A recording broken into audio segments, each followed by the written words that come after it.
Welcome back. Episode 5 of Process Preparation Performance. I'm one of your co-hosts, Bill. I'm here with JR. And we are ecstatic to have Jerome Watson from La Jolla, California. JR, quarantine still going. We're on lockdown for another month. School's canceled until May 5th, at least, or so, right around there. So we're reaching out. We're going from coast to coast. California's in the house tonight. JR, how do you know Jerome? You know, it's kind of an interesting story. I saw one time him say something about R4 when he was at a clinic, and I thought, I wonder who this guy is. And I was on Twitter, and so I started following him, and he followed me back on it, and then I just kind of reached out to him. They had a heck of a run, which we'll talk about here, last year through the state playoffs, and I reached out and said, hey, good luck, enjoy following you, and we just kind of stayed in touch. And I said, how about coming on a podcast? And he said, yeah, absolutely. I'll jump on this podcast. So just like what you said, I'm ecstatic he's here. This will be good. Bring a little West Coast flavor to the Midwest, especially Missouri. And I think everybody's going to be really happy and really excited about what he's got to say. Oh, I agree with you. I agree 100%. Coach Watson, where is La Jolla? Tell everybody. It's San Diego, baby. It's San Diego. And we're blessed, man. So, we're right on the beach, man. So I saw a picture of your stadium. Can you see the ocean in the background is what I was seeing? We can walk to the beach after games. It's pretty close. Awesome. So tell us about your school. How many kids are in your school? What class do you play in? All that stuff. We are a Division III school, which is we have an open division that they determine, which is the best of the best. Division 1, 2, 3, 4, and 5, and then there's an 8-man division. Okay, so coming into the 2020 season, we got moved up due to our run, so we're now a Division 2 school. But last year we were in Division 3, so our division is right in the middle of the pack. But no, we're not as big. We're not a really big school. We are a great academic school, man. Very, very great academic school. You and I have a couple things in common. Number one is comic books. What's your favorite comic? Iron Man and Batman. Iron Man and Batman. Very cool. Very cool. The other thing is video games. Yeah. Video games. What video games are you playing? Top 3 2K. You know what I mean? I'm on the 2K. The Madden. I am on the Madden. I'm on the 3. I got the Xbox One, so I'm on the Madden and Mortal Kombat. I still play the division a little bit. But those 3, those 3 are my main. I keep in rotation, man. I like Mortal Kombat a lot. I think it's a great game, and it didn't matter. So you're like everybody else, though. You want that NC2A football back, don't you? Like crazy. There was a group of coaches here. We used to have a league, and we put the kids in it. We just beat up on the kids constantly. And NCAA 14, it was so much fun. I miss that game. That game was fantastic. That's how you're supposed to do it. Absolutely. So tell us this, Coach Watson. You guys are out there in Cali. You're stuck in quarantine. Is this the time of year that you'd be doing spring ball? So around this time, this is, California, we're big on 707. Ton of 707 work and tournaments that go around this time. Spring ball starts in May, which would have been next month. So that's a bummer. That's big for us, man. That little period, that 3 or 4 week period is big, man. We have a dead period right in July, so you get the spring ball in, and then you can kind of get your final summer tournaments in right after May, and then you have to shut it down for a while. So a ton of our kids our community is real baseball based. All of our kids come up playing baseball with each other, and a ton of our kids are on the baseball team, man. It's unfortunate, man. They don't get to go play, man. We know how much baseball means to them, man. So it's definitely been a change this year. We don't even know if we'll even go back in May. How long do they have you guys out for right now? We're out indefinitely. Wow. Well, let's talk about some stuff we can control, right? Because we can't control any of that. So let's answer me a couple questions real quick. Tell us what you do out there at La Jolla, and then kind of what – I know you're the passing game coordinator, but tell us your identity with football and how you came to love it. All right, so the passing game coordinator, quarterbacks coach, JV novice offensive coordinator over at La Jolla. This is my third year in the program. My first year, I was just a freshman offensive coordinator. We had a great quarterback coach at that time, Mr. Chris Forcier. He moved on. Head coach now asked me if I wanted to get promoted. So I was just a quarterbacks coach last year, and then coming into this year, I just kept, made another jump. He asked me if I could coordinate the passing game coming into the 2019 season. Just keep trying to move up the ladder and just working, man. So that's what I do there. How I've always loved football. My mom got me into football. She was a big football fan and a big Chiefs fan. And so she would always, she's the one that actually got me into football. As far as coaching wise, I just gave it a try one day, man. I went to the YMCA. I was working at a local YMCA. It was not only the best time, but I always tell people like it was the most important time of the coaching, because with the YMCA, what you're doing is you're not inheriting some of the best kids, or you're not getting kids totally interested in football and the job, not just the scheme. There's so much more you have to do for those kids. It was so important. You never get the same kids, so you have to change your philosophy and change. It was just important. So how I got into it was just that once I started doing it, it was just addicting. I love the chess match of football, man. I love the science behind it, man. The more and more I got into it, I went to the YMCA and I made a jump to youth football, youth tackle football, and I spent about 3 years doing youth tackle football, volunteering, and I did a couple head coach stints, which again was important. And then in the springtime, I coach in a league called NFL Flag San Diego, which is a very, very great league. And so in the springtime, that's what I do, and just to kind of keep myself busy, keep myself sharp. It's the same type of feel that I had at the YMCA, even though I'm at the high school now, man. Going back and coaching first and second graders give you that feel again, man. And so that's why I do it every spring.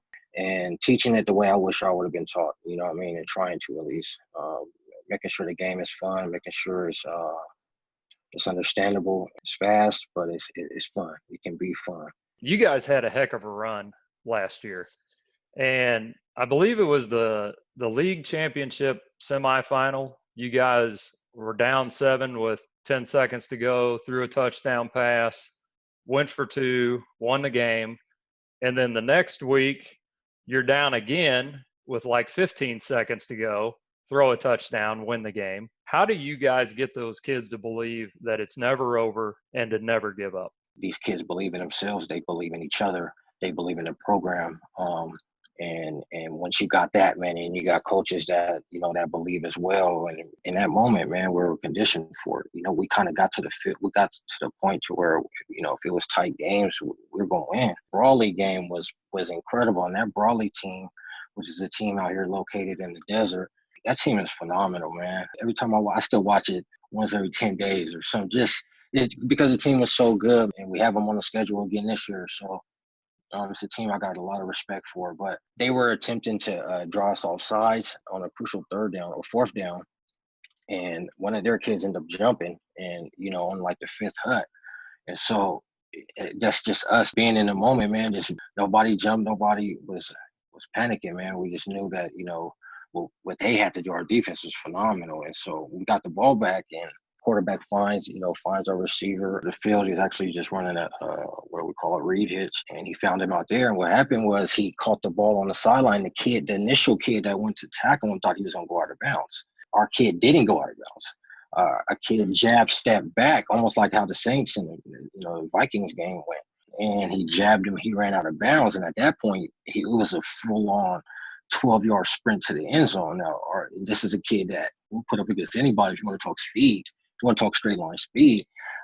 So at that point, they're rushing, and we're like looking at like, holy smokes, there's no more time on the clock. So he's running, and there's no more time. Somebody tackles him, that's a game. You know what I mean? But he's 12 yards from the end zone. We're like, holy smokes, and he just runs through an arm tackle about 3 yards from the goal line and falls in. And at that point, it's 13-14. and they've been beating us up, man. I'm not gonna lie, coach. They was beating us up. So, I understood it, but and our head coach, he asked, should we go for it? I'm like, well, let's just go for the one. But they have been whooping our, butts all day. We might not win another quarter with them, man. You know what I mean? Let's go too. Coach Tyler asked us. I told him it was on you, but I got you. You know what I mean? And he actually, defensive coordinator, was also in the booth with me. He said the same thing to him, man. We got you, man. Regardless of how this go, man. We got you. Coach Tyler, he called the play, man. We call sub. It's just a double slant bubble outside. We knew there was a man. Quarterback, if you've seen the clip, the quarterback, our quarterback does a great job of just eyeing the bubble and getting that guy to widen. And at the very last minute, the under slant comes and pops. It was just how it's supposed to be. Once we found the guy, we motioned him in and out. We found out that, that was man coverage. He bubbled. He ran him out. The plus player ran out there as well. And like I said, our quarterback did a good job of keeping his eyes on the bubble. And then, that slant popped over right at the last minute, and we just walked off. It's a walk-off touchdown at that point. Walk-off 2-point conversion. But again, credit our coach in that moment because it's about believing. You know what I mean? It's about believing, and that's what our whole year was built on, just believing, man. And it's a great feeling, though, man. That the league championship was incredible. They go down and score with like 30 seconds left. We don't have any timeouts. They end up squib kicking, so they get it to us. We're on our 45. They get caught with 12 on the field. Then we complete the big field comeback. It's a big game, maybe plus 25, plus 30, and the rest of the line, spike it, took one more shot, and then took another shot, tied it up, and then we kicked the field. We kicked the extra point. Obviously, that made it 2019. That was the league championship. So that was big for us, just getting over the hump because we were at the time we were a Division III team. The Christian team is a phenomenal team. This is a team that is just good. They're always good. They got guys and they're just always good. And so it was a big win for us, just confident wise, man. Just felt like we have been playing against big boys, man, and we finally got one. You know what I mean? We finally got that one, and that kind of catapulted us in the playoffs. Yeah, I was checking out your Twitter feed, and you have a video. It's a little over a minute long. It's about Coach Tyler talking to the kids beforehand because he was referencing that people were telling him he was crazy for going back to La Jolla because you can't win in La Jolla. Right. And right. they hadn't won any games since the 90s, and lo and behold, you're telling us beforehand, hey, listen, we didn't have the best record, but we deserved to be there. And when we finally believed that we deserved to be there, those plays, they just kind of happen, right?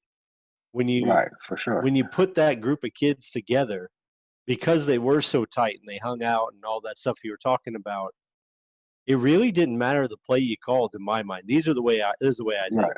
Because it was those kids decided in week 1, week 2, week 3, they were going to be wearing that same T-shirt you're wearing about that championship, man. I love that. That's real talk, though. That's real talk. I love that. We've just been talking. Just every week was about making them believe, and as long as we went 1-0, the preparation that went into every week that we did was just it was unlike anything, man.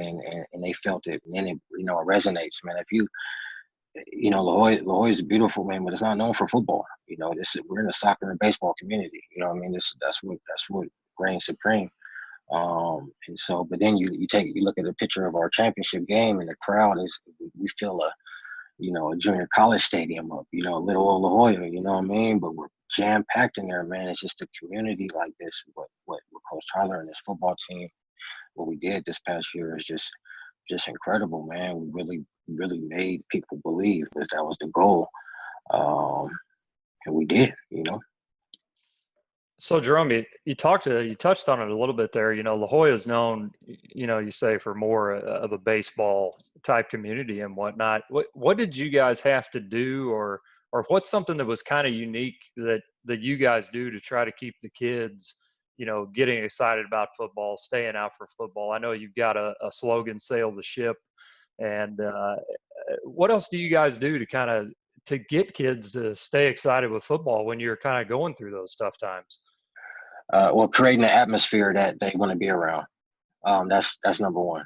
What I mean, creating that atmosphere, I think, is real key. But I think Tyler does a great, as far as keeping the program going. Tyler does a great job. It's just we have great freshmen, coaches. What I mean, a lot of the kids want to come back the following year. I think that's real key.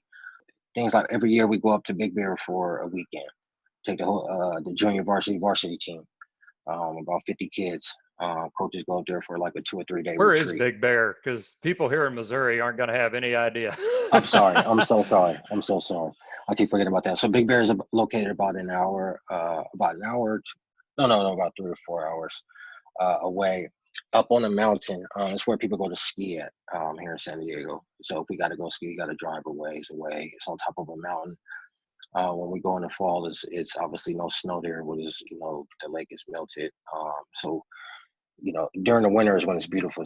The lake is frozen. Is everybody just goes to ski? It's that type of place. And so we go up there kind of as it's not really a retreat. We go to work. We still got practice up there and stuff like that. But just activities we have, a bunch of team camaraderie activities. We all eat together at the same time. We all we sit around we have a night where we sit around the fire and we have our kid. Coach, like I said, Coach Tyler, he has a vote. Has a team vote for captains. I think that's real key. He has us compete, and the coaches compete with the players and everything. Bowling and basketball and bow and arrows and everything. I think that's key. And then just creating an atmosphere that they want to be around. That's the biggest thing, man. Tyler now has implemented a flag football league around La Jolla called Friday Night Lights. That's kind of endorsed by Drew Brees.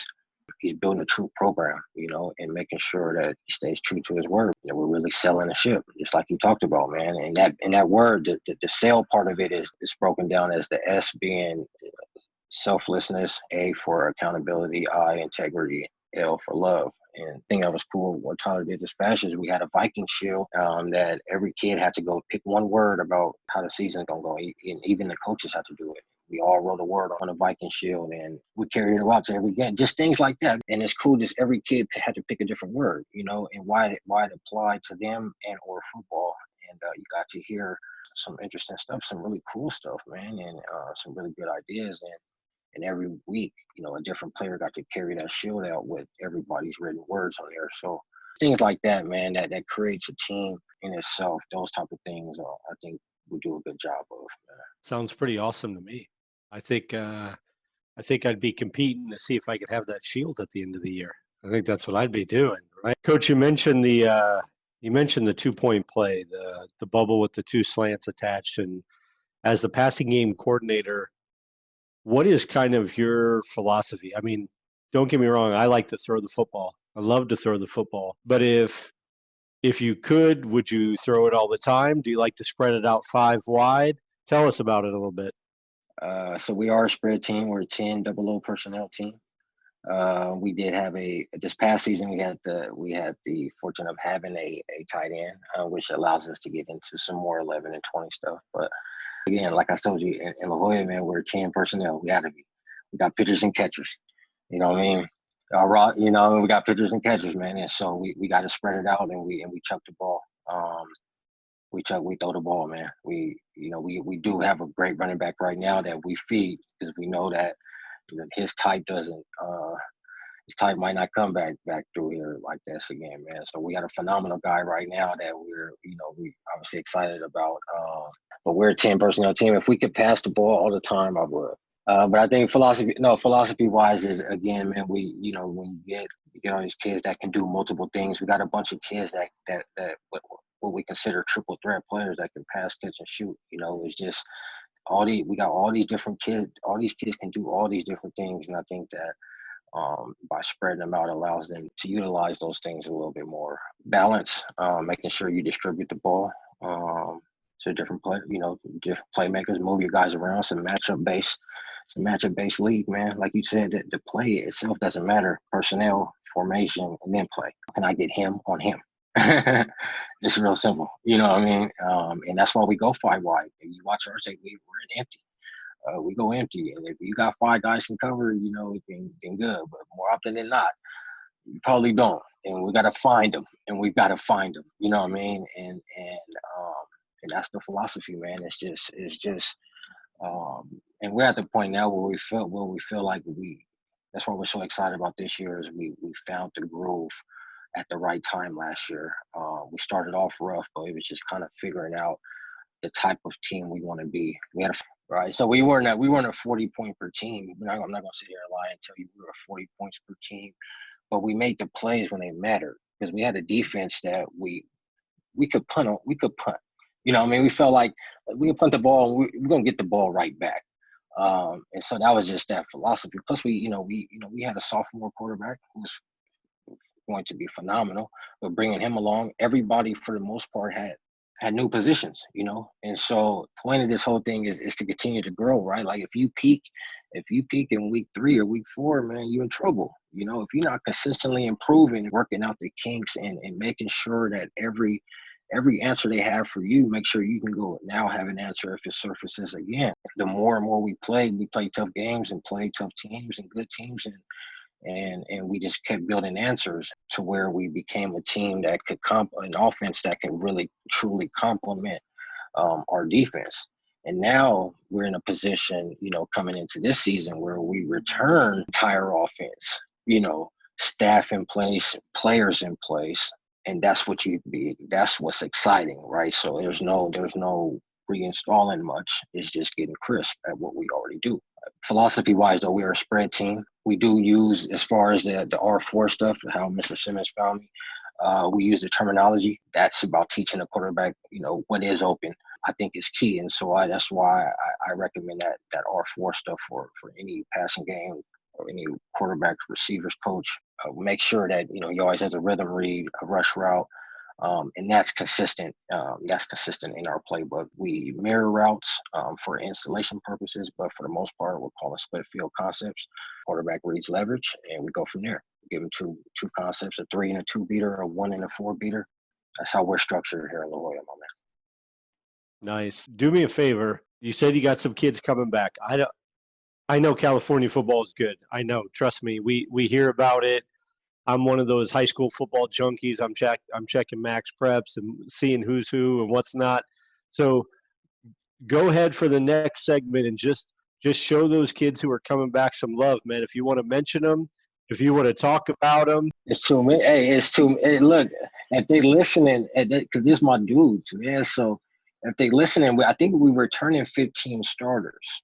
So from a team that went on this run, that's our first group. When we came in 3 years ago, that's our senior group. That's the freshman. That's the very first freshman class that we had. You know what I mean? And I was the freshman offensive coordinator, but also for the head coach, that's his first freshman class that's coming up to graduate. So shout out to them because that group is phenomenal, man. And then our group, that senior group that we had, and then we had a couple dynamic sophomores, man. Just we had two 15-year-old kids play just major roles in this, man, and just shout out our 20 class, shout out our upcoming 21 class. That's very, very special, very special. I mean, we got again, like I said, man, 15 to 22 starters. We don't got a bunch of two-way guys. I think we got one or two-way guys. So we coach them up. Our guys aren't going both ways. We making the most of what we got. So that's a great class of players, man. So shout out to class of 21. I think our class of 22 class that our quarterback or we got a nice little weapon in Mekhi Smith, class of 22. It's just phenomenal, man. They'll be on their way, and we've seen it. We've seen it. We made a good run with a young team, and man. So shout out to them, man. Shout out to the squad, man. Shout out to the 21 class, man. All right, Coach. That's incredible. You got kids that don't play both ways primarily. You got 15, 16 kids coming back. Sounds like the class of 21 and 22 It sounds like they're a tight knit group that's just ready to bounce. You know what I mean?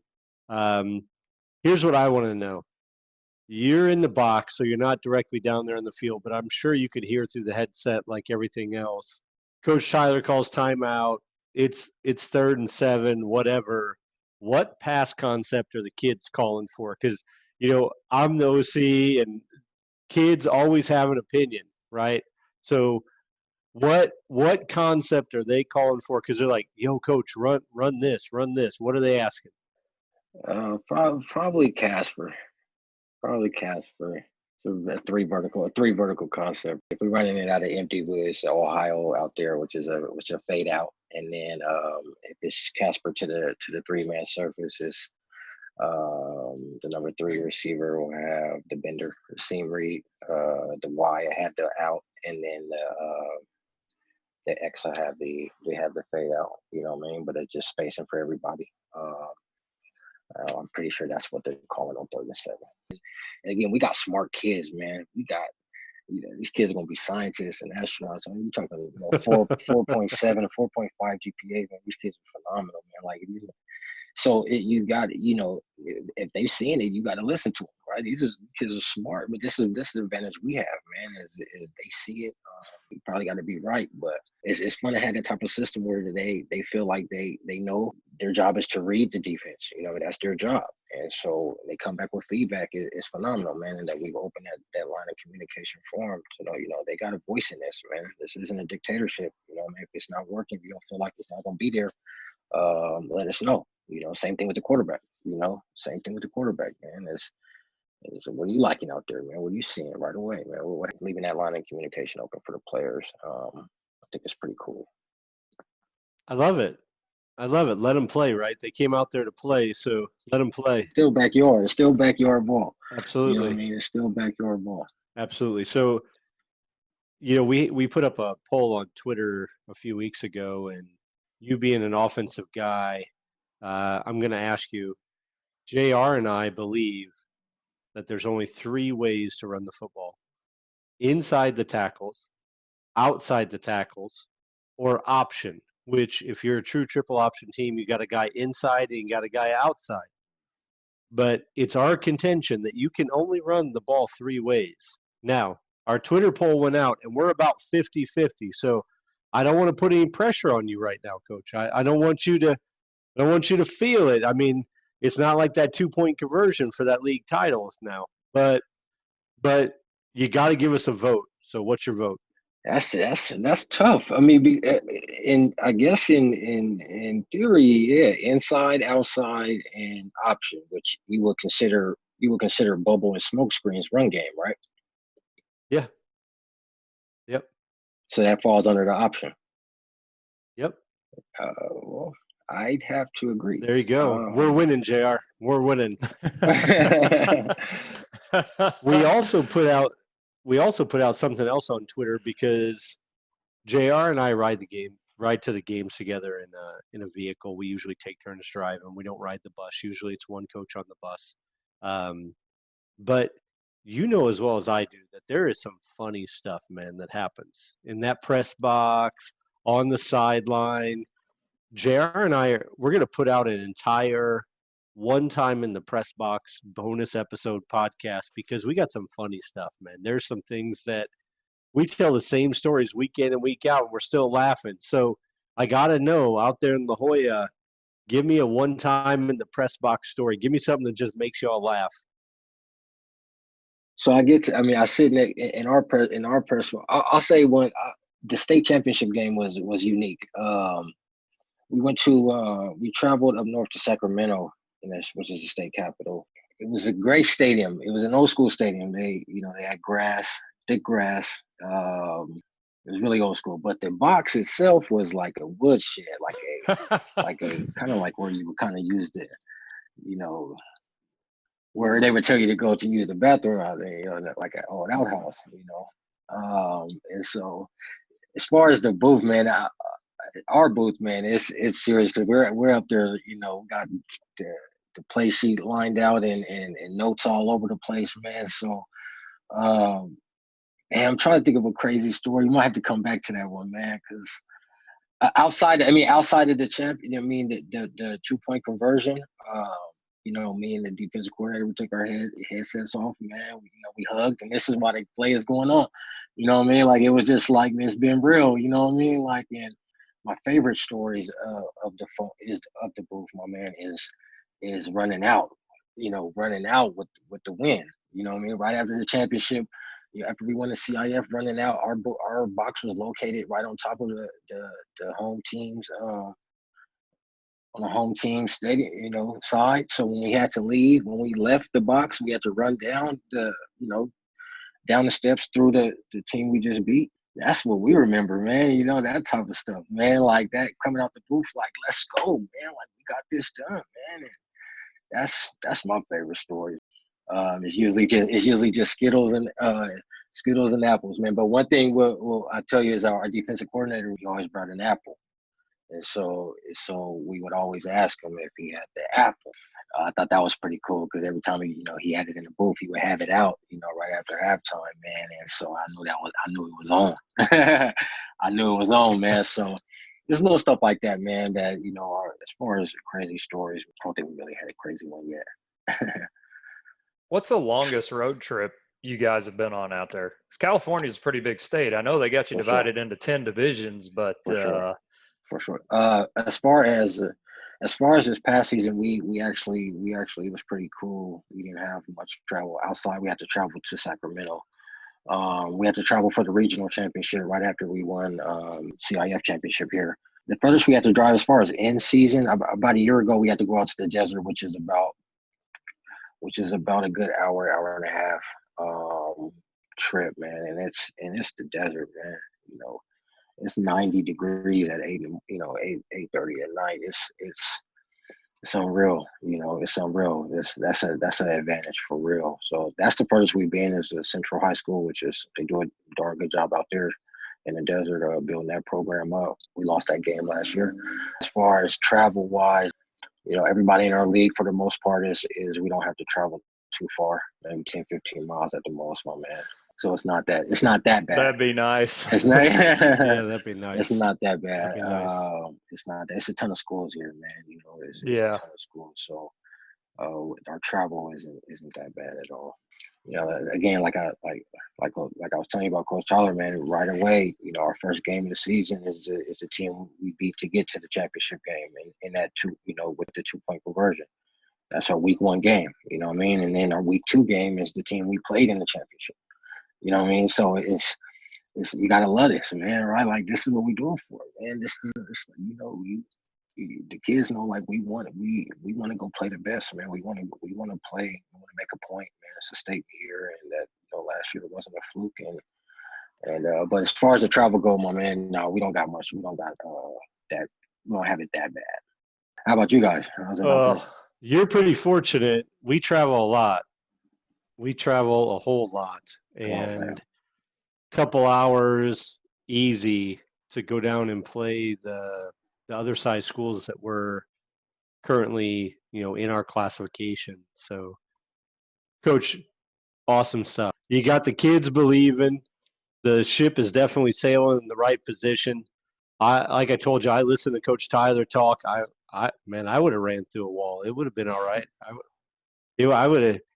You keep pushing those kids and enjoying life. We're going to keep track of you out there in La Jolla. But I tell you this, you and I have one other thing in common. We both like breakfast food. Let's go. And we got to get out there, get out to San Diego. I want to go, go somewhere where we could look at the beach and hang out, throw the football around. We have to share some stuff on Huddle, Coach, because I think we're right in line. Anytime, man. Like I told you, it's the breakfast town, man. So whenever you get here, man, it's on me, man. We're in. Thank you so much for being here, Coach. It's been an absolute pleasure. We can't wait to do it again. Best of luck to you guys this year. Go out and repeat, man. Man. We'll do our best to defend the belt, man. Just want to thank you again, Bill and Mr. JR, for having me on. Absolutely. For considering me. You guys take care of yourself out here. Try to stay home. And I hope we get to do this again. We will.